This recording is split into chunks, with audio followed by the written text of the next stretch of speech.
وسلم سير الفاتحة. أعوذ بالله من الشيطان الرجيم. بسم الله الرحمن الرحيم.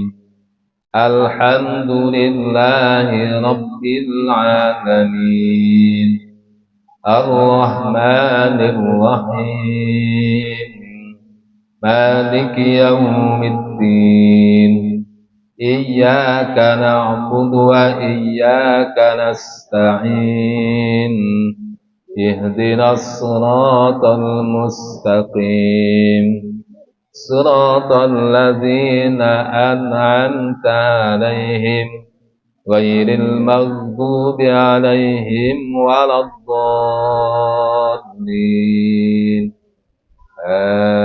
آمين. Assalamualaikum warahmatullahi wabarakatuh. Hamidalillah wa musalliyan wa musalliman ala Rasulillah sallallahu alaihi wasallam wa ala alihi wa ashabihi ajma'in, amma ba'du.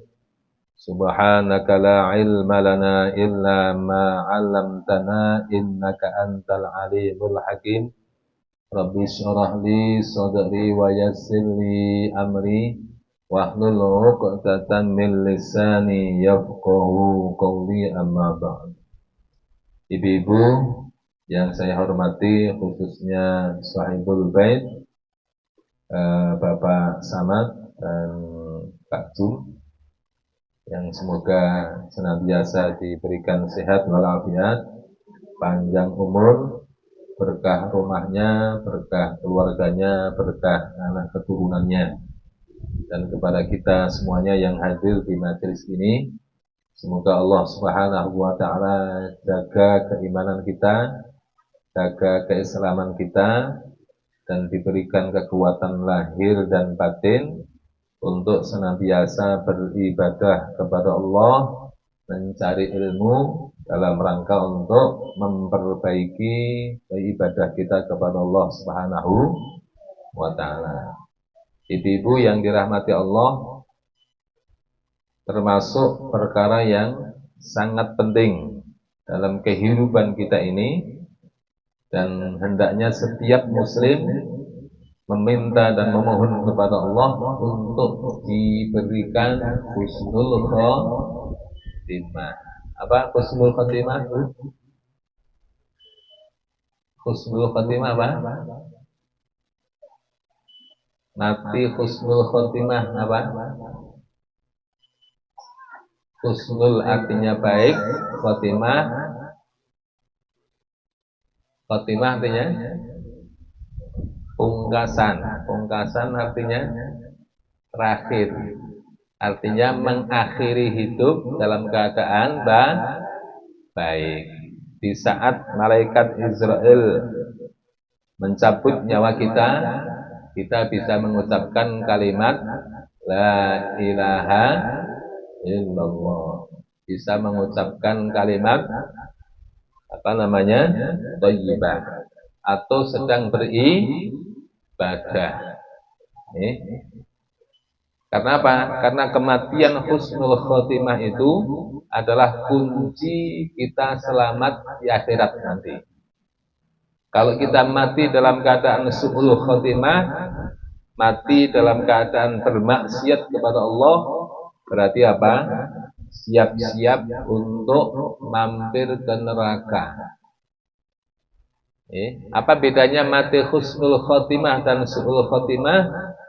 Kalau su'ul khotimah boleh jadi karena wafatnya dalam keadaan bermaksiat kepada Allah, dia tidak akan dimasukkan ke dalam surga kecuali dosa yang belum diampuni oleh Allah kemudian diselesaikan di neraka jahanam dulu. Tergantung apa? Tergantung banyaknya dosa yang belum diampuni oleh Allah, dan kemudian dosa itu dibalas dengan keadilannya Allah, yaitu disiksa di neraka. Nah, Orang yang mati su'ul khotimah ada dua. Orang yang mati dalam keadaan kafir, mati dalam keadaan murtad dari Islam, keluar dari Islam. Kemudian dia mati, maka matinya mati kafir. Atau orang yang memang dari awal dia nggak pernah masuk Islam, belum pernah mengucapkan syahadat, kemudian dia meninggal, maka meninggalnya mati kafir. Nah, kalau matinya mati kafir, baik karena murtad keluar dari Islam ataupun orang yang mati yang tidak pernah masuk ke dalam Islam, maka khalidina fiha abada, fi nari jahannama khalidina fiha abada. Dia akan berada di dalam neraka selama-lamanya. Pertanyaannya, orang hidup cuman 60-70 tahun. Mati dalam keadaan kafir. Padahal cuman hidup selama 60-70 tahun. Kok dimasukkan ke neraka selama-lamanya? Apa enggak? Dolim insyaallah. Dolim enggak kira-kira? Kan cuman hidup di dunia 60-70 tahun. Atau boleh jadi mungkin ya awalnya Islam. Begitu umur 60 tahun murtad. Begitu murtad 1 tahun meninggal. Berarti murtad kafir hanya waktu 1 tahun. Tapi ketika dia meninggal dalam keadaan murtad, melepas diri keimanannya, Islamnya, maka walaupun hanya 1 tahun, dia tetap berada di dalam neraka selama-lamanya. Makanya apa? Jangan sampai mati dalam keadaan kafir. Insya Allah sudah wanti-wanti. Wala tamutunna illa wa antum muslimun. Janganlah kalian mati kecuali dalam keadaan Islam. Kalau masih dalam keadaan Islam, walaupun mungkin matinya su'ul khotimah, matinya sedang bermaksiat kepada Allah, mungkin sedang minum, atau mungkin sedang mencuri, kemudian digebuki, setelah itu mati, berarti mati dalam keadaan bermaksiat kepada Allah. Maka kalau selama dia masih punya iman kepada Allah, la ilaha illallah Muhammadur Rasulullah, dia masih punya iman itu, kalimat itu, maka masih ada kemungkinan dia masuk ke dalam surga. Cuman orang yang mati walaupun dia Islam, orang yang mati dalam keadaan su'ul khotimah, maka dosa-dosanya tidak diampuni oleh Allah kecuali setelah direndam di neraka jahanam. Berapa lamanya? Tergantung jumlah dosa yang pernah dia lakukan yang belum diampuni oleh Allah. Adapun dosa yang sudah diampuni oleh Allah, ya, maka dia tidak disiksa oleh Allah. Ada dosa yang sudah diampuni, ada dosa yang belum bisa diampuni. Nah, dosa yang belum diampuni ini itu yang menjadikan sebab seseorang masuk ke dalam neraka. Nah, mati husnul khotimah juga ada dua. Mati husnul khotimah disebabkan karena perbuatan perbuatan solehnya. Bisa jadi dia nanti di akhirat dihisab. Dosanya tetap dosa dicatat. Dosa ngerasani, dosa berdusta, dosa hutang. Ibu-ibu kalau punya hutang, umpamanya sudah mampu punya uang untuk mengembalikan hutangnya, kok nggak segera dikembalikan, maka setiap hari ibu-ibu dicatat dosanya. Dicatat dosanya oleh Allah. Harusnya dia nyaur tapi nggak nyaur-nyaur, padahal dia mampu. Kemudian uangnya dipakai untuk yang lain. ya, yang tidak terlalu penting, tidak terlalu mendesak. Kemudian dia tidak mengembalikan, tidak mau mencicil, tidak mau mengangsur, maka hari itu sampai dia nyicil, sampai dia ngangsur, maka dicatat berbuat zalim kepada Allah. Walaupun sedang sholat, walaupun sedang ngaji, walaupun sedang ibadah. Kenapa? Karena dia mampu mengembalikan hutangnya, tapi tidak segera dikembalikan. Makanya kalau yang punya hutang sudah mampu mengembalikan, walaupun diangsur, dikembalikan. Kalau nggak dikembalikan, bahayanya apa? Kalau mati dalam keadaan meninggalkan hutang, maka bahaya itu. Bahaya. Rasulullah itu masih mau menyolati orang yang dirajam oleh Rasulullah karena perbuatan zinanya.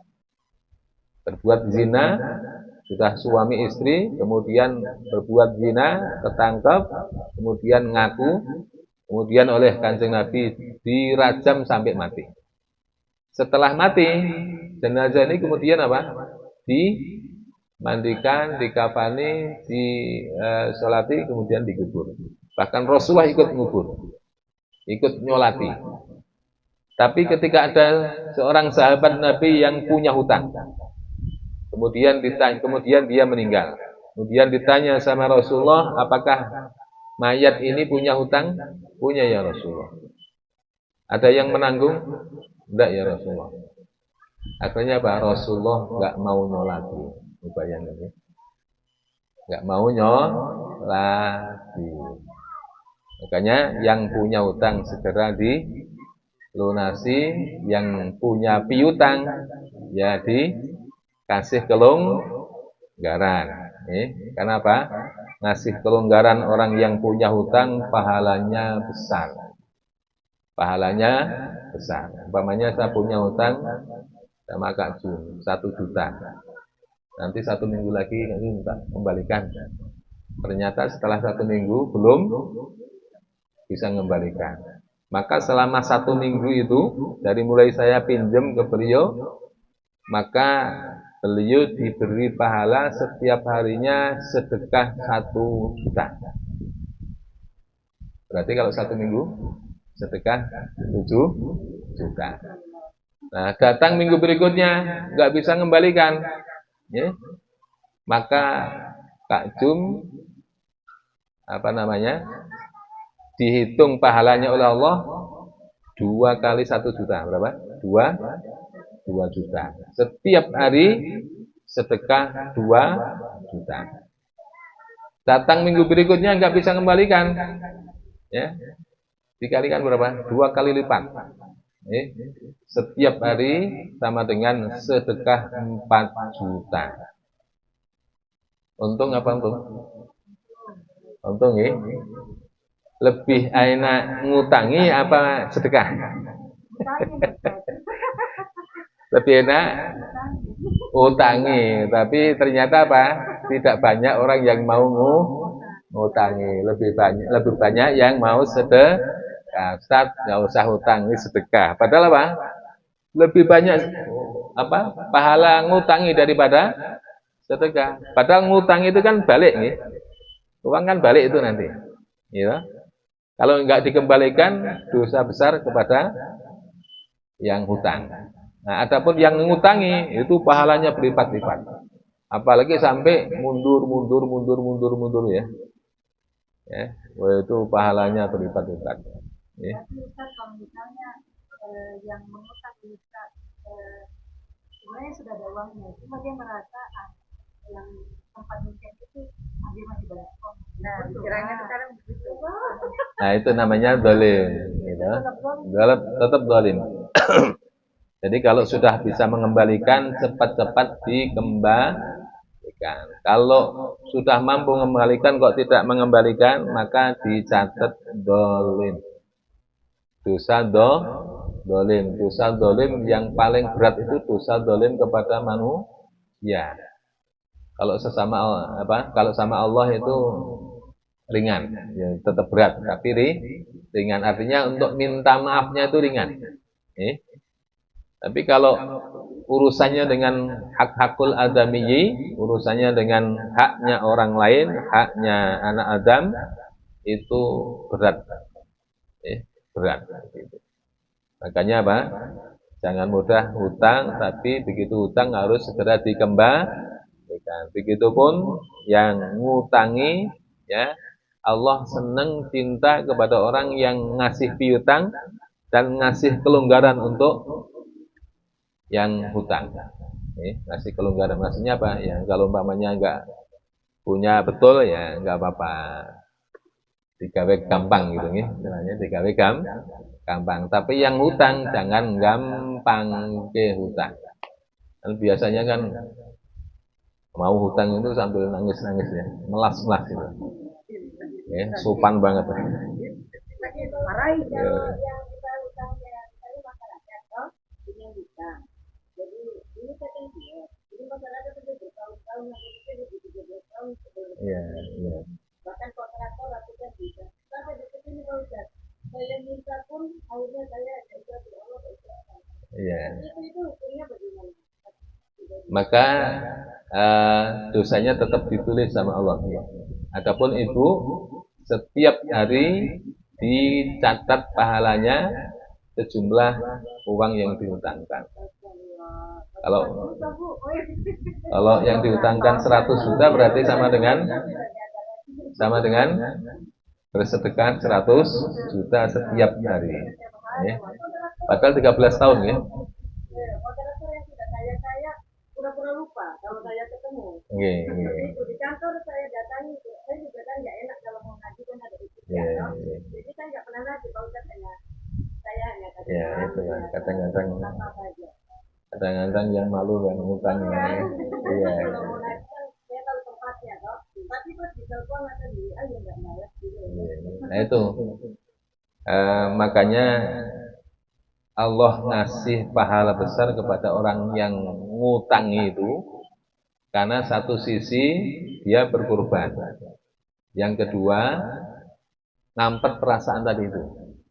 Ketika mau nagih, yang ditagih marah-marah, atau ketika mau nagih kemudian malah dimusuhi kan gitu ya. Nah makanya apa? Untuk orang yang ngasih piutang itu oleh Allah pahalanya dilipat gandakan. Sampai jatuh tempo kemudian kok masih ngasih kelonggaran, ya berarti dilipatkan 2 kali lipat. Jadi makanya ibu-ibu kalau punya hutang tetap tagih aja, supaya apa? Pahala kita ditambah lagi. Satu sisi kita mengingatkan orang yang berhutang supaya mengembalikan, supaya dia tetap ingat dan akan kewajibannya. Nah, kita mengingatkan tentang haknya kita. Nah, kalau memang tidak mampu atau memang ngeyel, padahal dia mampu, maka satu sisi dia berdosa, yang kedua kita pahalanya dilipat gandakan oleh Allah 2 kali lipat. Kalau jatuh temponya sudah jatuh, diingatkan lagi. Maka nanti kita apa? Kalau enggak dikembalikan, nah kita pahalanya ditambah lagi sama Allah. Ya? Ya gini. Ya. Diikhlaskan, tapi tetap dicatat pahalanya terus. Diikhlaskan makanya supaya tidak jadi beban, ya. Supaya jadi. Padahal sebetulnya yang harusnya jadi beban harusnya yang hutang. Cuman yang jadi pikiran malah yang hutang. Sampai kasihan ya. Ya, saya pernah juga begitu. Pernah ngutangi tapi begitu.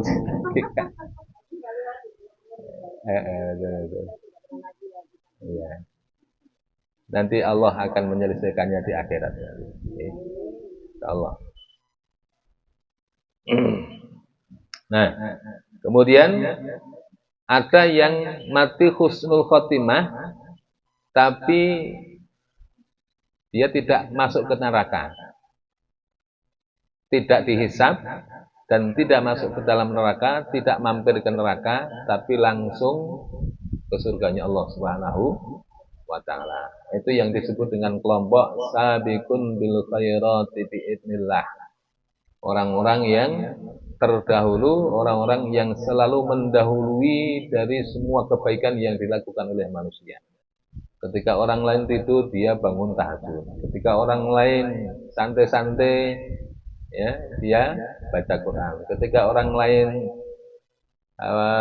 enggak puasa, dia puasa sendiri. Ketika orang lain main-main, dia hadir di majelis taklim. Artinya apa? Dia termasuk pelopor di bidang kebaikan dan amal soleh. Jadi kalau sudah masalah urusan amal soleh, dia yang paling depan. Dan kalau masalah urusan maksiat, dia yang paling pertama menjauhi maksiat. Nah, ini orang-orang yang sabiqun bil khairati biidznillah, mereka masuk surga tanpa dihisab dan tidak diazab oleh Allah. Nah, ini kalau bisa masuk di sini. Man ya berat. Tapi sebenarnya enggak berat. Syaratnya apa? Syaratnya satu, yang fardu dilaksanakan dengan sebaik-baiknya, kemudian yang haram dijauhi, kemudian setelah itu melakukan hal-hal yang sunnah secara istiqomah. Ustaz, kalau umpamanya kita mengamalkan semua sunnah kan berat nih, terlalu banyak. Tapi bisa diambil sunnah yang kita hobi dan kita insya Allah mampu mengamalkan secara istiqomah walaupun amalan sunnah itu sepele. Contoh, baca istighfar. Berat atau berat?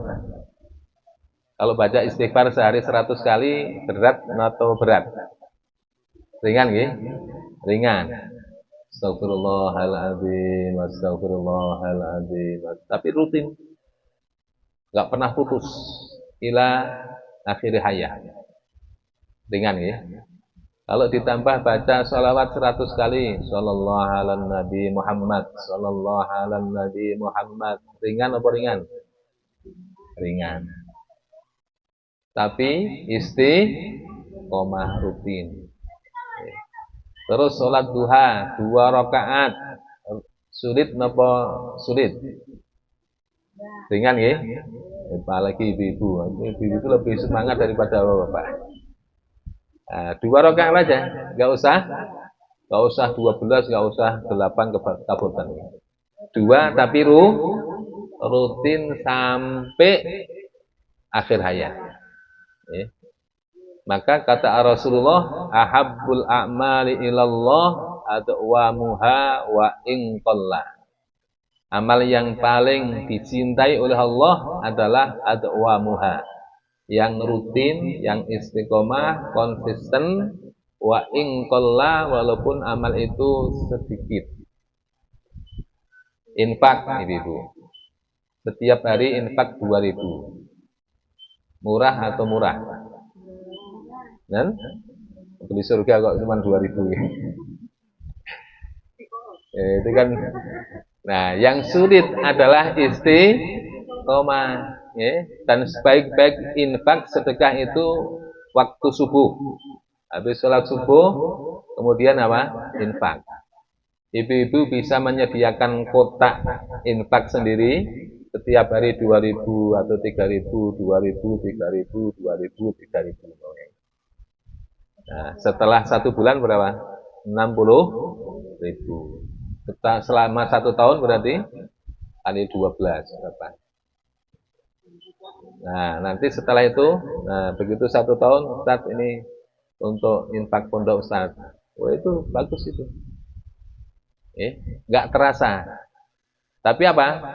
Dengan infak yang 2.000 tadi itu, kalau rutin kita lakukan yang awalnya sedikit, jadi lama-lama jadi bukit. Dan itu kalau dilakukan secara istiqomah, boleh jadi menjadi asbab ibu-ibu mati dalam keadaan husnul khotimah. Dan infak sedekah itu menjauhkan orang mati dalam keadaan su'ul khotimah. Makanya apa? Usahakan, pastikan ibu-ibu setiap hari sedekah. Tiap hari sedekah. Walaupun hanya 2.000. Kalau sekarang 2.000 ya untuk beli apa? Tempe mendoan ya. Tempe mendoan. Nah, oke, kita bahas judul yang sudah dipublikasikan oleh Kak Jum tentang zihar. Zihar dalam Islam. Apa zihar, Ibu? Pernah dengar bahasa zihar? Belum.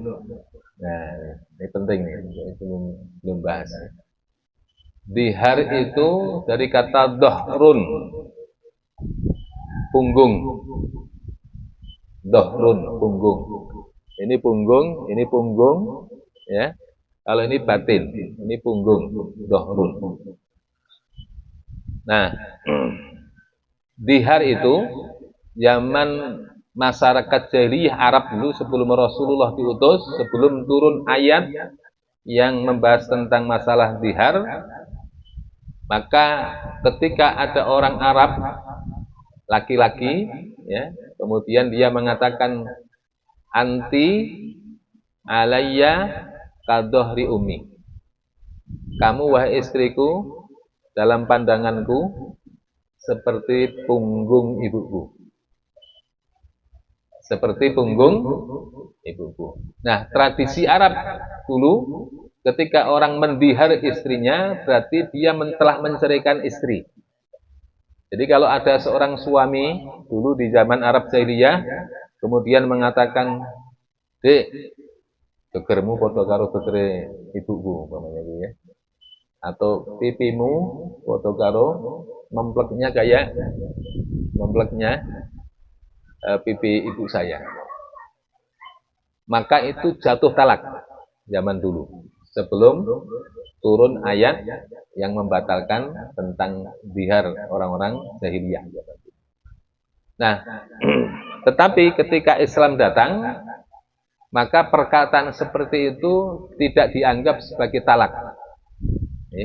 Ibu-ibu pernah nggak sama suami dibilang begini, "Dek, bibirnya kayak bibir ibu saya," pernah nggak? "Dek, matanya kayak mata kayak mata sipit kayak ibu," atau tangannya, atau pundaknya, atau kakinya. Pokoknya semua fisik, ya. Ketika ada seorang suami mengatakan betis kamu seperti betis ibu saya, atau seperti betisnya saudara perempuan saya, atau orang-orang yang menjadi mahram dari suaminya, maka kalau zaman Arab jahiliyah sudah jatuh talak. Sudah jatuh talak. Tapi begitu Islam datang, maka kemudian Al-Quran meluruskan semuanya itu. Meluruskan semua pandangan orang-orang Arab jahiliyah yang mengatakan bahwa zihar adalah talak. Tapi begitu Islam datang, maka ketika ada orang suami mengatakan anti alayya kadohri ummi, bahwa kamu seperti punggung ibuku, maksudnya punggungmu seperti punggung ibuku, maka tidak dianggap talak. Tapi resikonya ada. Apa resikonya? Ada dua. Resiko yang pertama, ketika seorang suami mengucapkan seperti itu, bahwa punggungmu seperti punggung ibuku, atau punggungmu seperti punggung bibi saya, atau punggungmu seperti punggung saudara perempuan saya, maka punya konsekuensi pertama, seorang suami haram menyentuh, mencium, sampai menjima istrinya. Tidak boleh menjima istrinya, mencium istrinya haram, tidak boleh. Nah, tapi tetap masih jadi istri, tidak dihitung sebagai talak. Nah, terus gimana? Wong sebagai suami istri tapi kok nggak boleh mencium, nggak boleh jima kan ya rugi ya. Ya, wong satu rumah sudah statusnya suami istri tapi nggak boleh ngumpul. Nah, boleh kata Al-Quran, boleh kumpul sama istri kamu, boleh berciuman, boleh hubungan suami istri, tapi dengan catatan harus bayar kafarot. Bayar kafarot. Apa kafarotnya? Urut. Yang pertama, kalau punya budak, maka si suami harus memerdekakan budak. Si suaminya harus memerdekakan budak. Kalau nggak punya budak, suruh puasa 2 bulan berturut-turut. Ini suaminya, bukan istrinya ya. Karena yang mengatakan zihar adalah suaminya. Kalau suruh puasa 2 bulan berturut-turut tidak bisa, ngasih makan 60 orang fakir miskin. Setiap satu fakir miskin dikasih 1 mud. 1 mud. 1 mud itu berapa? Ya 7 on. Jadi kalau 60, 7 on kali 60 berapa? 42 kilo. Diberikan kepada 60 orang fakir miskin yang masing-masing menerima 1 mud. 1 mudnya 0,7 on. Baik, ibu-ibu? Paham enggak? Jadi kalau ada suami mengatakan kepada istrinya, "Dek, ya, kamu cantik, ya, hidungnya seperti hidung ibu saya, atau hidungmu seperti hidung adik perempuan saya, atau hidungmu seperti hidung bibi saya," atau orang-orang yang jadi mahramnya si suami tadi, maka si suami sudah jatuh zihar. Tapi kalau suami mengatakan, "Dek, sifatmu kayak ibu saya," itu belum. Jadi kalau hanya sekedar mensifati, umpamanya karena istrinya rajin, istrinya suka melayani suami, istrinya suka orangnya sabar seperti ibunya, kemudian suaminya mengatakan, "Dek, kamu sifatnya seperti ibu saya," maka belum, tidak jatuh di zihar. Tapi kalau sudah menyebutkan fisiknya, "Dek, leher kamu seperti leher ibu saya," atau "lehermu seperti leher adik saya," nah, itu sudah jatuh zihar. Nah, kalau sudah jatuh zihar, maka suami tidak boleh ngumpuli istri, suami tidak boleh mencium istrinya, suami tidak boleh berpelukan kepada istrinya, apalagi sampai ke tingkat jima. Nah, itu tidak boleh. Nah, sekarang dibalik. Istri bilang ke suami, "Mas, sampean hidungnya kayak hidung bapak saya."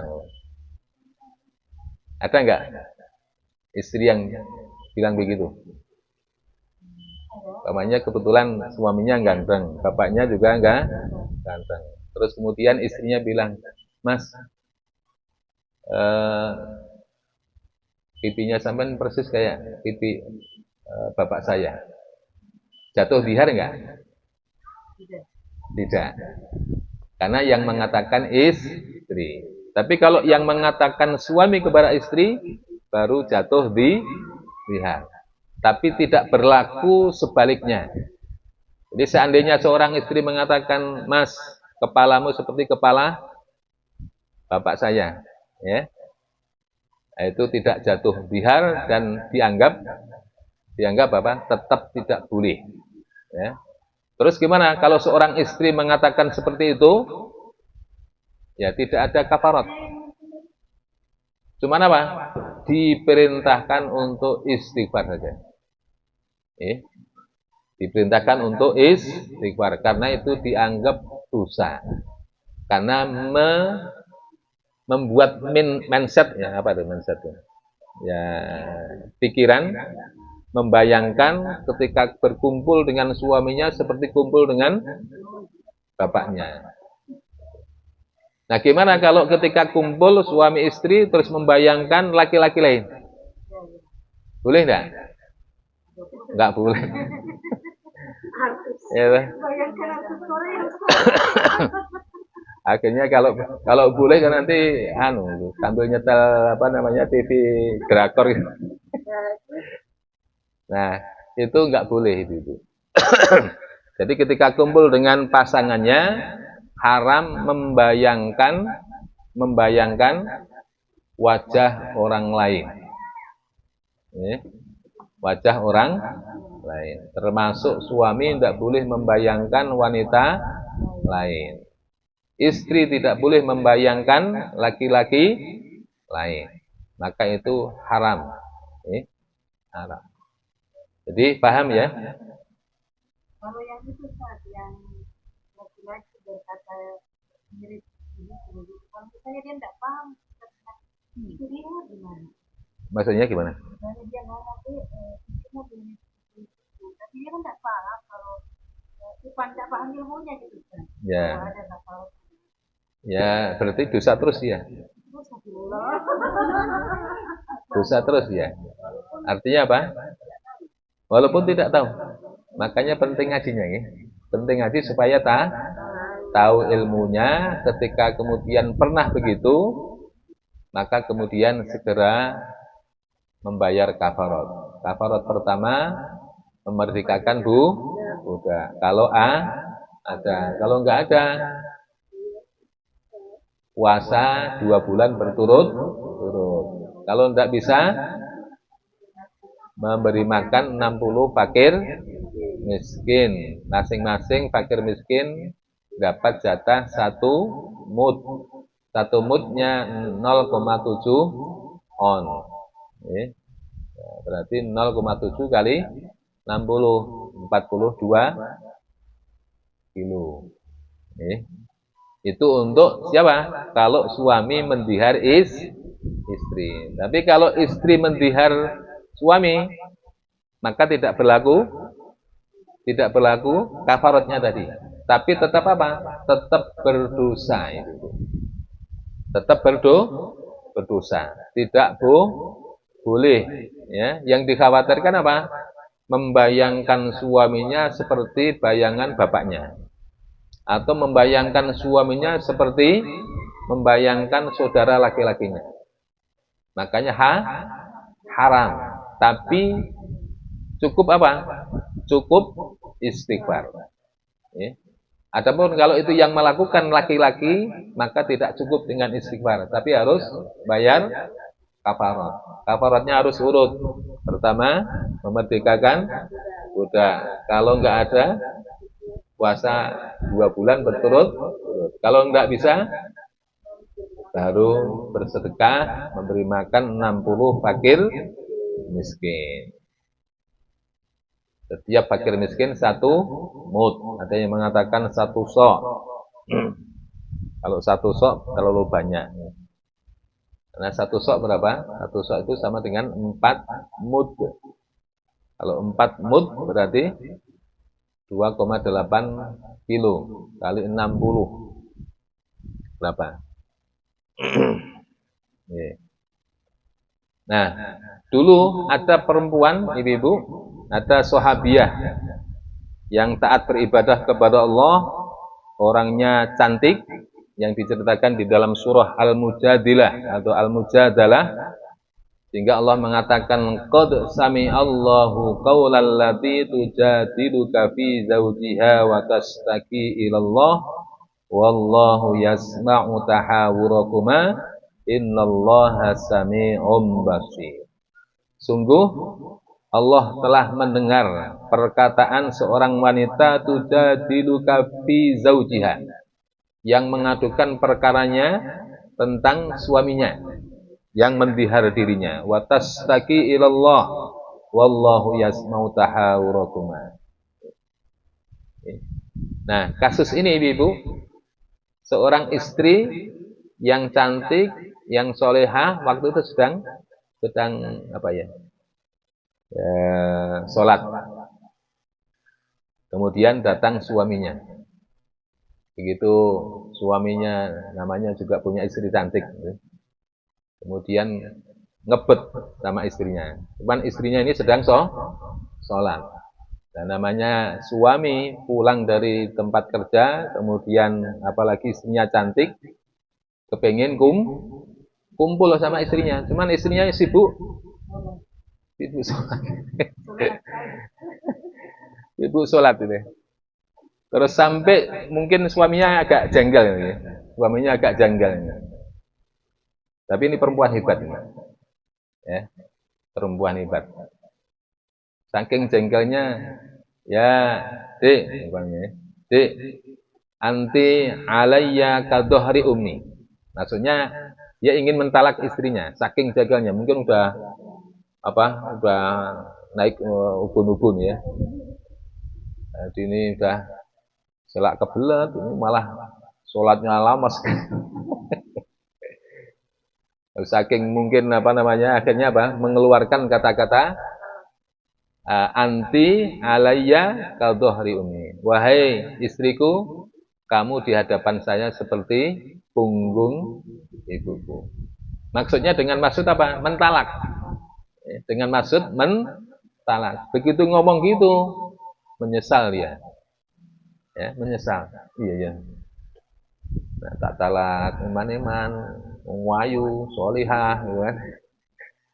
Tapi namanya laki-laki kalau sudah itunya nggak segera dituruti itu begitu. Makanya perintahnya Rasulullah, walaupun di atas punggung unta, kalau suaminya sedang minta turun turuti. Walaupun sedang masak, maka masakannya ditinggalkan, kompornya dimatiin, segera mendatangi panggilan suami.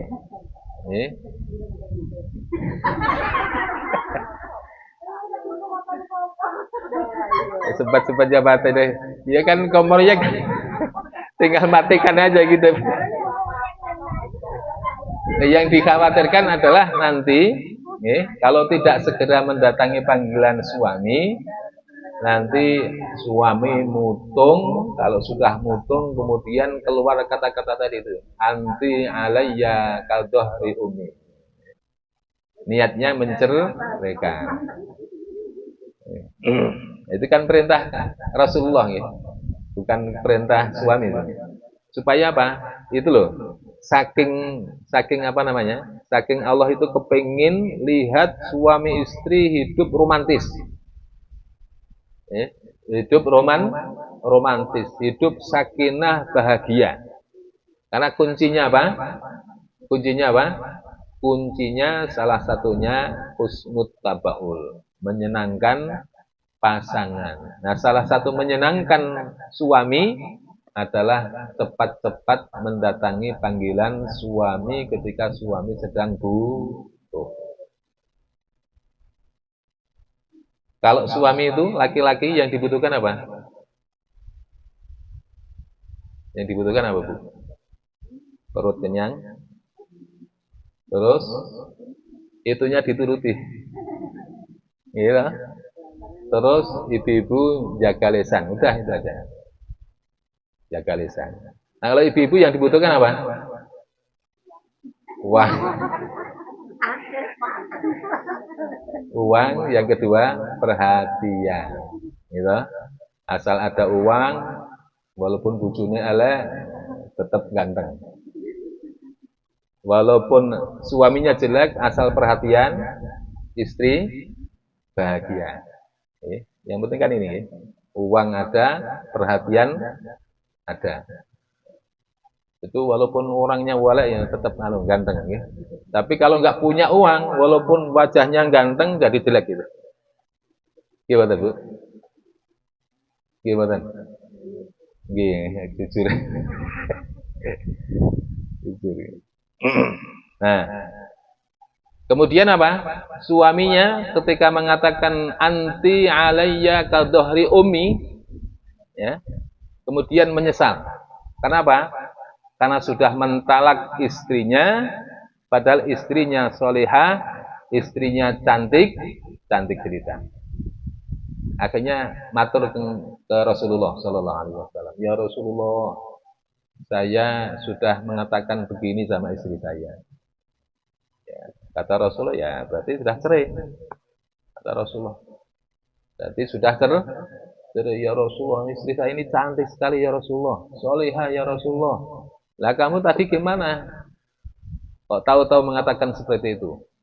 Nah, hukum jahiliyah dulu, ketika ada laki-laki yang mengatakan begitu, langsung jatuh talak. Nah, si istrinya ini nggak terima.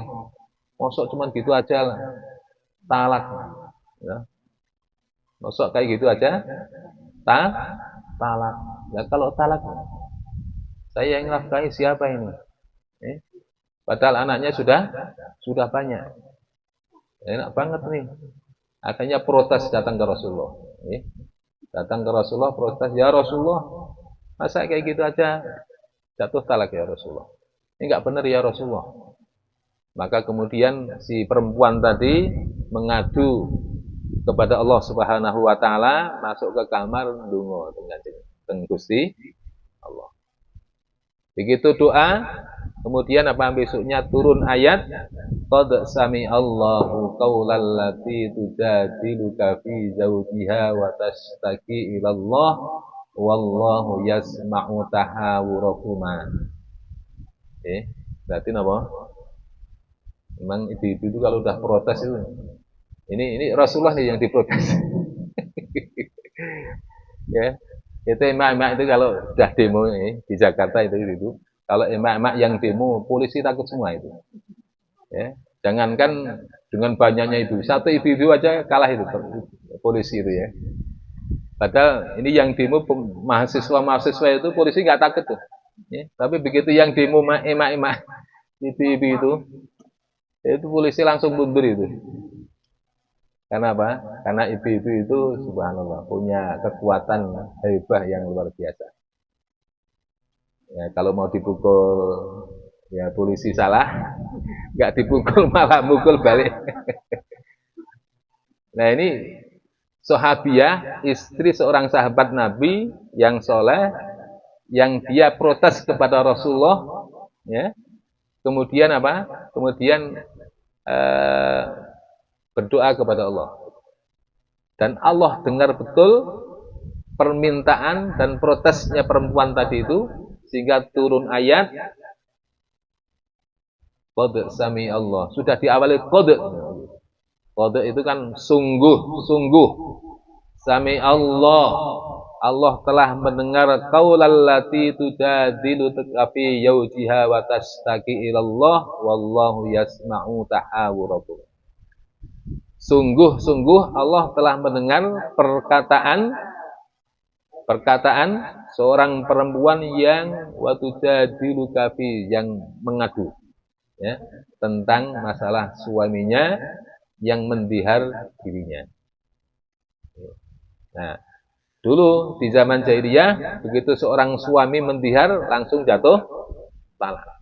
Tapi setelah turun ayat ini maka tidak jatuh talak, tapi seorang suami tidak boleh berkumpul dengan istrinya, tidak boleh mencium, berpelukan ataupun yang lain-lain ya, yang mengawali hubungan suami istri. Nah, boleh kalau apa? Kalau membayar kafarat. Ini yang disebut dengan dihar. Ada pertanyaan, Ibu?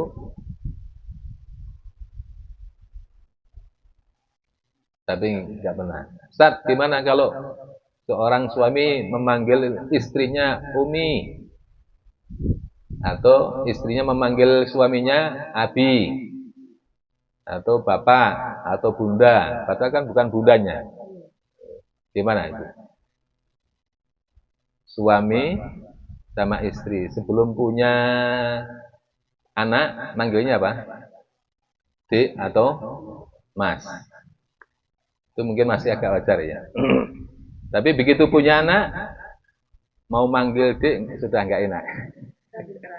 Ya, mau manggil Dik kok sudah tua.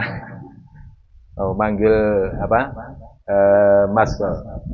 Yes, rambut putih umpamanya gitu kan. Kayaknya kurang pas. Akhirnya apa? Akhirnya manggilnya Bunda atau Ayah. Atau Abi atau Umi. Boleh nggak? Boleh nggak? Nah, dalam tradisi Arab jahiliyah dulu, ketika seorang istri memanggil suaminya Abi, itu nggak boleh. Karena kalau seorang istri memanggil suaminya dengan Abi, berarti ayahku, berarti apa? Berarti seperti orang mendihar.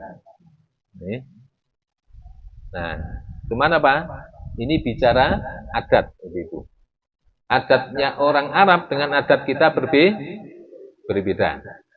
Sehingga apa yang dilakukan oleh orang Arab dan itu merupakan kebiasaan adat mereka itu belum tentu menjadi hukum dalam Islam.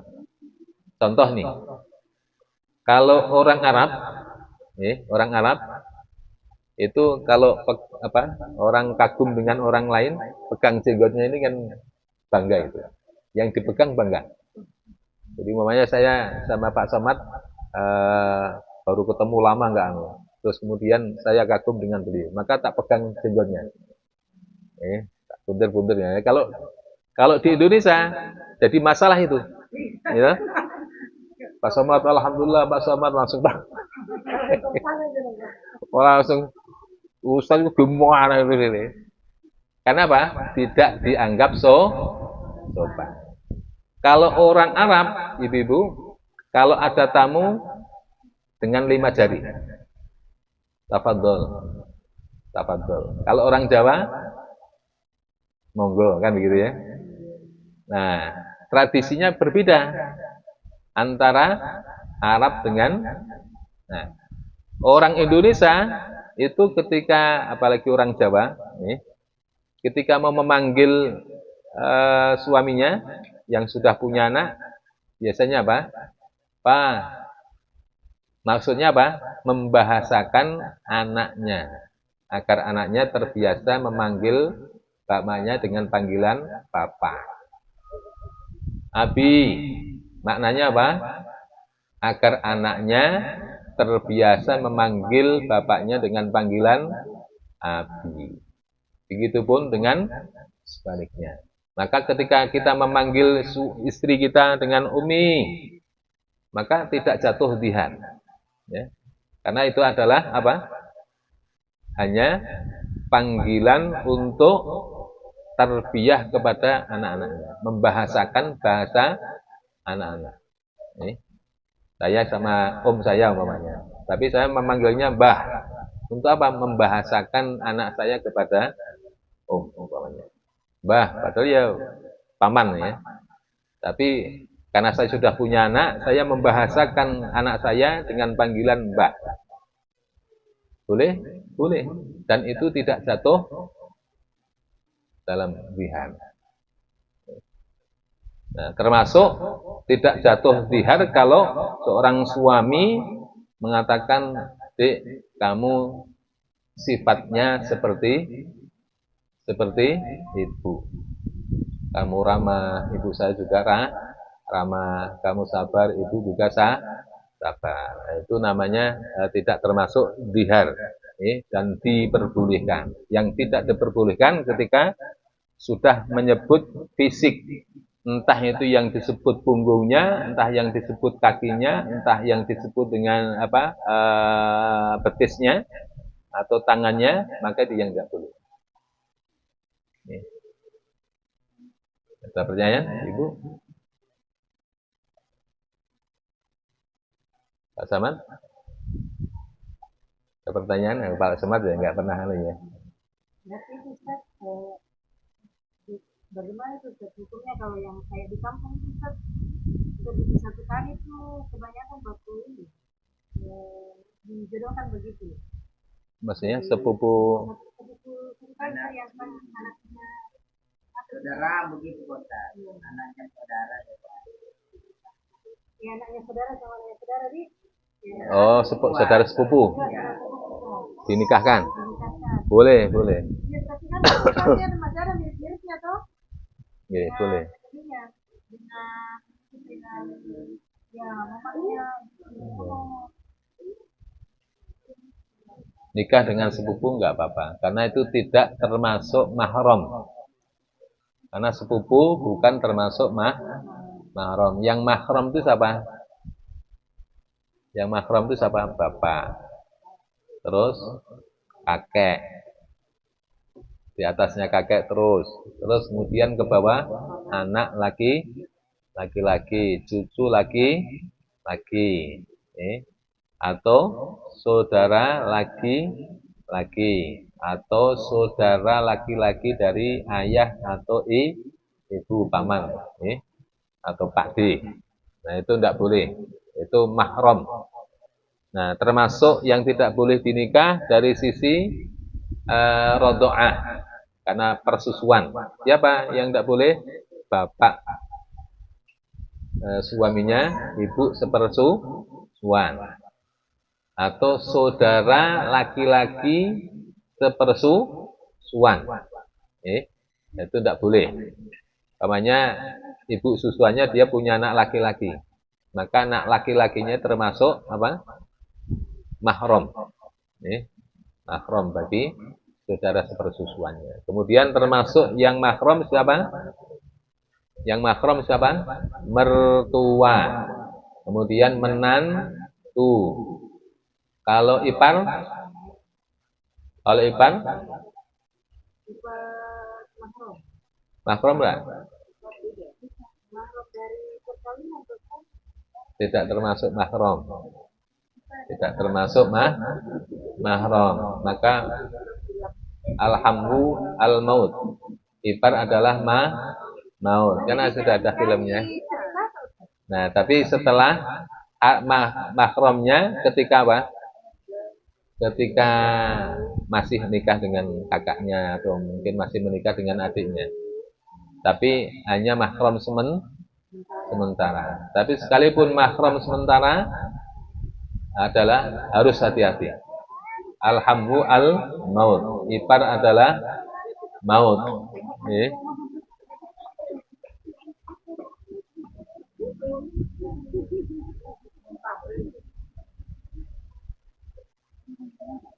Tapi kalau istrinya meninggal, nah boleh turun ranjang atau naik ranjang, menikahi kakaknya atau menikahi adiknya.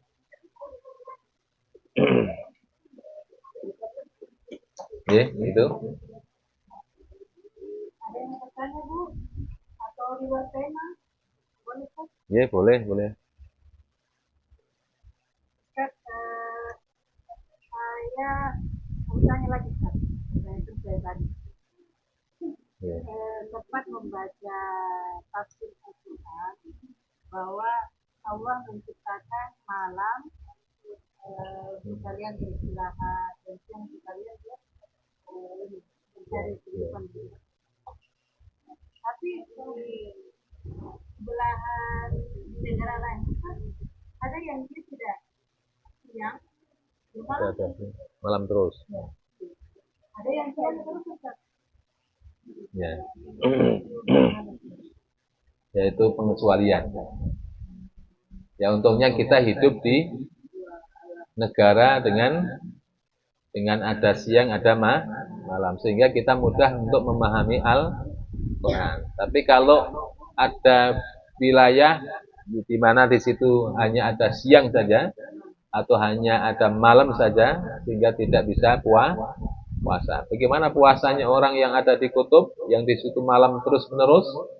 Ya tidak usah puasa. Ya tidak usah puasa. Puasa itu karena apa? Karena ada terbit fajar dan tenggelamnya matahari. Sementara apa? Kok di situ nggak pernah ada siang, ya? Malam terus, berbulan-bulan malam terus. Ya nggak usah puasa. Ya, terus sholatnya gimana? Sholatnya gimana? Kalau untuk ukuran daerah seperti itu, kan berarti nggak ada sholat asar, nggak ada sholat malam, gitu. Terus gimana? Nah, kalau terkait dengan seperti itu, para ulama mengatakan mengambil geografis yang paling dekat, yang ada siang dan ada malamnya. Ya. Ada siang, ada malamnya. Tapi subhanallah, ya, tapi insya Allah di daerah seperti itu jarang hidup manusia. Katakanlah di Greenland. Di Greenland itu kan benua es. Ya. Tapi ya orang masuk di situ juga hampir nggak ada. Ya. Hampir nggak ada. Andai kan ada hanya 1-2. Sama dengan orang naik bulan. Gimana ibadah sholatnya? Nah, ulama mengatakan diukur dari waktu ketika dia berangkat. Gitu. Berangkat dari mana dia tadi? Pesawatnya dari mana tadi? Kalau pesawatnya dari New York, berangkat menyesuaikan hitungan waktu di New York. Kalau New York masuk zuhur, dia juga masuk zuhur. Kalau New York waktunya masuk asar, dia masuk waktu asar. Kalau di New York masuknya waktu maghrib, dia harus sholat maghrib. Nah, itu ketika astronot lepas landas dari bumi. Bagaimana kalau misalnya ada yang dari agama lain gitu, menjebak kita dengan pernyataan bahwa katanya Allah menciptakan malam dengan siang. Ini ada negara yang tidak ada malam, tidak ada siang. Kita jawab.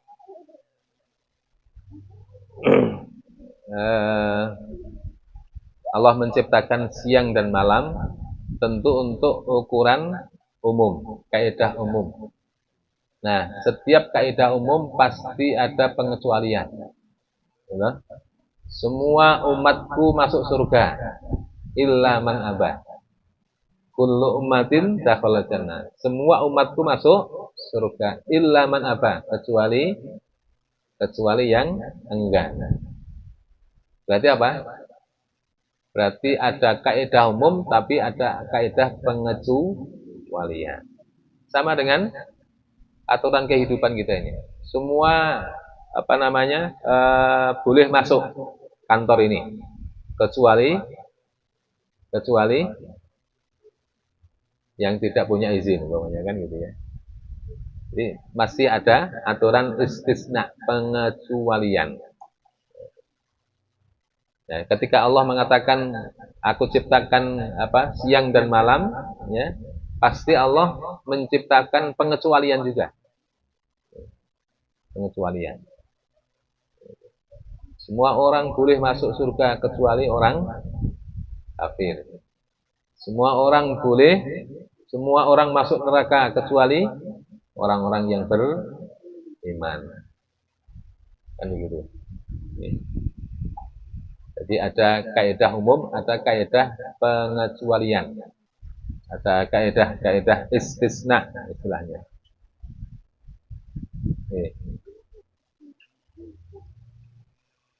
Ada pertanyaan?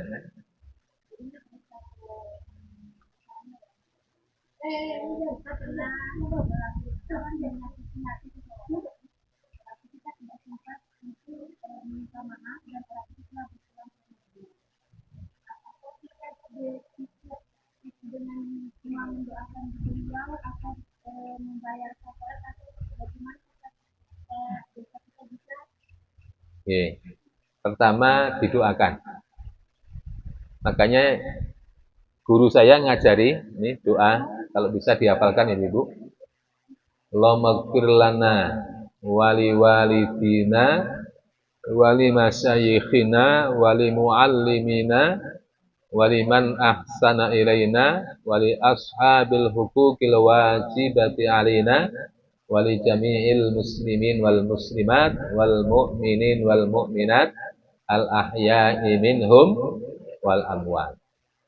Ya Allah, ampunilah dosaku, dosa kedua orang tuaku. Kalau wali-walidina, maka yang diampuni bukan hanya bapak ibu kita, tapi yang diampuni mbah kita, buyut kita, habis sujud ini, cicit, ya, habis cicit, udek-udek, lareng, sampai 7 turunan. Kalau dibaca wali-walidina, ya, wali masyayikhina, dan syekh-syekh kami, guru-guru kami, guru-guru besar kami, para pembimbing agama dan para pembimbing rohani kami. Ya, kemudian wali muallimina, dan orang-orang yang telah mengajarkan ilmu kepada kami. Siapa? Guru sekolah, ya, guru matematika, guru IPS, guru olahraga, guru semuanya yang mengajarkan kebaikan kepada kita. Kemudian waliman ahsana ilaina, dan ampunilah dosa orang-orang yang telah berbuat baik kepada saya. Hampir kita itu punya hutang budi kepada orang lain, baik secara langsung maupun tidak langsung. Yang secara langsung siapa? Bapak ibu kita, saudara kita, teman kita, sahabat yang setiap hari. Yang tidak langsung, yang nggak pernah ketemu kita. Saya minum ini, jasanya siapa? Jasanya orang pabrik yang membuat aqua. Untuk membuat pabrik aqua dibutuhkan lagi pabrik pembuat baja. Dibutuhkan lagi pabrik pembuat botolnya. Dibutuhkan lagi pabrik buat, berarti apa? Ribuan orang telah berbuat baik kepada kita secara tidak langsung. Kemudian wali ashabil huquqil wajibati alaina, dan ampunilah orang-orang yang pernah saya dolimi, ya Allah, yang mereka punya hak terhadap diri kami. Baik saya dolimi karena kejahatan lisan saya, karena kejahatan tangan saya, karena kejahatan kaki saya, karena kejahatan kebijakan saya, ya, ataupun karena kebijakan kedoliman mata saya, maka kita minta supaya mereka yang pernah kita dolimi supaya diampuni dosanya oleh Allah. Wali jami'il muslimin wal muslimat wal mu'minin wal mu'minat, dan kepada seluruh kaum muslimin dan muslimat, baik yang sudah mati maupun yang masih hidup. Satu kali kita mendoakan orang Islam, orang beriman, maka dibalas oleh Allah satu hasanah. Kalau yang kita doakan seluruh umat Islam yang masih hidup, berarti berapa miliar? Ditambah yang sudah mati berapa miliar? Berarti pahalanya banyak. Dan nanti di akhirat, orang-orang yang sudah pernah kita doakan itu, apalagi yang pernah kita dolimi, mereka akan menuntut kepada kita, maka Allah sendiri yang akan menuntut kita.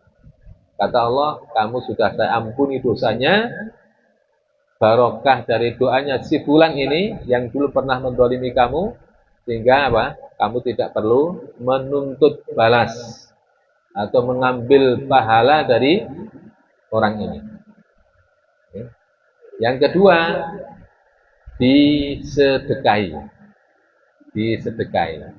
Namanya niat sedekah 100.000 untuk orang yang pernah kita sakiti. Sehingga sehingga 100.000 yang itu menjadi amal jariah ketika si yang kita sakiti nagih kepada kita, nuntut kepada kita, maka itu pahala yang sudah kita sediakan dari sedekah amal jariah itu kita berikan kepada yang pernah kita boleh.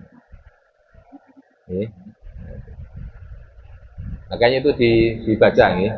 Allahumma ighfir lana wali walidina wali masyayikhina wali muallimina waliman ahsana ilaina wali ashabil huquqil wajibati alaina wali jami'il muslimina wal muslimat wal mu'minin wal mu'minat al ahya'i minhum wal amwat. Itu dibaca setiap selesai sholat 5 waktu, insyaallah Ibu nanti akan panen pahala nanti di akhirat. Oke. Panen pahala. Dan nanti di akhirat yang paling menyakitkan itu apa? Yang paling menyakitkan apa di akhirat nanti? Umpamanya nih, ada orang yang kita benci. Terus kemudian tahu-tahu datang harta kita diambil. Ini kan paling menyakitkan ya. Paling ini sudah orang yang kita benci tapi hartanya malah kita kasihkan ke dia.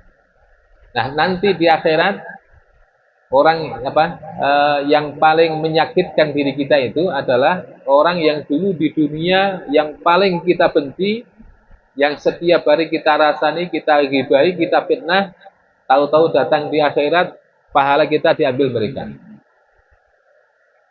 Makanya caranya supaya nanti di akhirat tidak kecewa, caranya ibu-ibu, kalau ada orang yang kita benci, jangan dighibahi, jangan difitnah, jangan diomong, terus diapain? Nengke wae nanti mati dewi. Ya.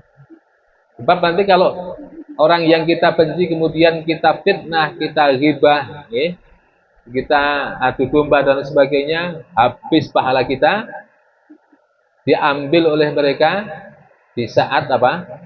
Di saat kita sudah panen raya, mengumpulkan pahala yang banyak, tahu-tahu pahala kita diambil oleh mereka. Makanya apa? Makanya untuk melawan orang-orang yang berbuat jahat kepada kita, ya orang yang benci kepada kita, ya caranya gimana? As-sukut, ya, diam. Diam bukan berarti kalah. Diam bukan berarti takut, tapi diam untuk menyelamatkan pahala kita agar tidak habis karena perbuatan ghibah, namimah, fitnah yang kita lakukan karena kebencian kita kepada seseorang. Insyaallah aman. Insyaallah orang yang tidak pernah ghibah, namimah, fitnah ataupun perbuatan dolim yang lain kepada orang lain, lebih bagus daripada orang yang banyak ibadahnya, banyak pahalanya, tapi juga banyak ghibahnya, tapi juga banyak menfitnah, tapi juga banyak berbuat dolim. Habis itu nanti. Lebih baik dirasani orang lain, lebih baik dielek-elek orang lain, lebih baik difitnah orang lain. Supaya apa? Supaya nanti pahalanya lari ke kita. Kalau ada orang yang menggibai kita, menjelek-jelekan kita, menjatuhkan nama baik kita, ya, kalau perlu ibu-ibu dibawain sembako, gula teh. Jadi beli gula, teh, minyak, beras, kemudian kasihkan. Oh, itu luar biasa itu. Ya, luar biasa itu. Itu berarti hatinya sudah bersih itu, putih. Nah, cuman wangel ya. Kalau nggak bisa seperti itu ya, kalau digibai, dirasani, difitnah, cukup as-sukut. Jangan dibalas dengan ghibah, fitnah dan sebagainya. Nah, demikian Ibu. Ada lagi pertanyaan? Kita tutup. Sallallahu alaihi sayyidina Muhammad alhamdulillahi rabbil alamin. Rabbana anfa'na bima 'allamtana wa 'allimna alladhi yanfa'una wa zidna 'ilma walhamdulillahi ala kulli hal. Allahumma inna na'udzubika min 'ilmin la yanfa' wa qalbin la yakhsha wa 'amalin la yurfa' wa da'watin la yustajabu laha bi rahmatika ya arhamar rahimin. Allahumma inna nas'aluka istiqamah, Allahumma inna nas'aluka husnul khatimah, ونعوذ بك من سوء الخاتمة. هذه دار الله وفيها عباد الله. حملها يا ربي بجاهك يا رسول الله. ربنا تقبل منا إنك أنت السميع العليم. تب علينا إنك أنت التواب الرحيم. وصلى الله على سيدنا محمد والحمد لله رب العالمين. بسير الفاتحة. أعوذ بالله من الشيطان الرجيم.